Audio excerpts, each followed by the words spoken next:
So this is a forum where we're going to be talking a lot about complex or relational trauma. And so I needed to take a few moments to get real with you all about something, which is there is a large group of people, therapists, psychiatrists, social workers, counselors, many of whom who have a ton of experience, like decades of experience, who do not believe that complex or relational trauma is a real condition.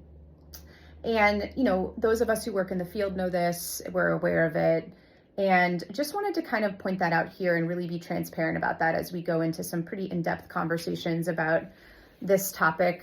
And so why is there a group of people that doesn't believe that this is an actual condition? Well, this is a pretty layered, there's layers to this, but I would say one of the most significant parts as to why folks, a large group of folks don't believe in complex or relational trauma is because when we are talking about relational trauma, we have to talk openly and honestly about really, about real life experiences folks have had in terms of the ruptures that occurred in the relationships that they had between them and their primary attachment figure. So usually it's between them and their parents.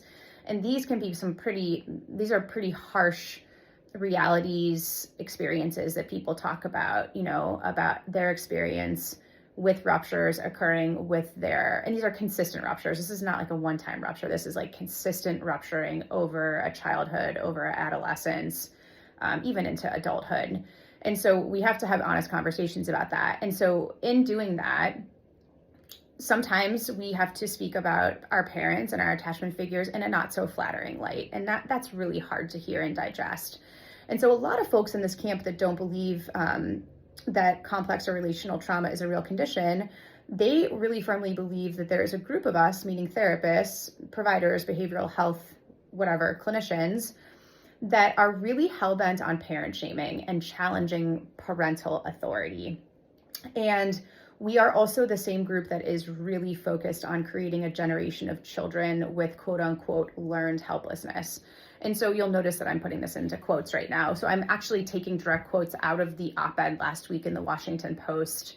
And this was an op-ed written by RFK Jr. and Linda McMahon about children's mental health. And it's really important to acknowledge that there's a group of people and this is what they believe. This is what they believe right now.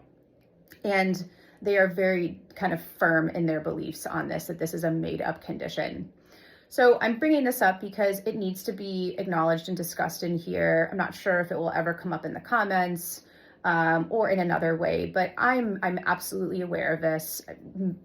All of us who are treating this condition and have been for years know that cPTSD is a real condition, know that it has absolutely significant impacts to the folks that we work with, and it has massive, massive societal impacts. And I can go into further posts about that. I think there's real value in looking at the impacts on our society of large groups of people with untreated relational trauma and how that shows up in our current political climate, how that shows up in our government, how it shows up in our homes, in our jobs, and how we parent and how we coach in sports, in education. There's all kinds of implications for untreated relational trauma, especially when we're talking about large numbers of people with untreated relational trauma, which that is the reality in our country right now, is that there are a large number of people who have this condition. It is untreated. It is even unrecognized. And so want to call that out here. I'm aware of it. I'm aware there's a group of people who don't believe in this condition. That is okay. That is okay. People get to have their opinions and they get to have their experiences. And I get to have my opinion. I get to have my clinical opinion. I get to have my personal opinion. And I get to speak really openly about my experiences here in the therapist's office treating folks with this condition for over a decade. And everybody gets to have that. And I really feel like we've lost that art in our country of how to disagree with one another. I don't have to see eye to eye with you. I don't have to agree with what you're saying. I am never going to be in the camp that questions whether or not complex or relational trauma is a real thing. It's absolutely real. And I will steadfastly remain in that camp. I'm so glad that you came on here. Thank you just for being curious, for being willing to learn, to expand. looking forward to kind of continuing with you on this journey. Hope you found this helpful.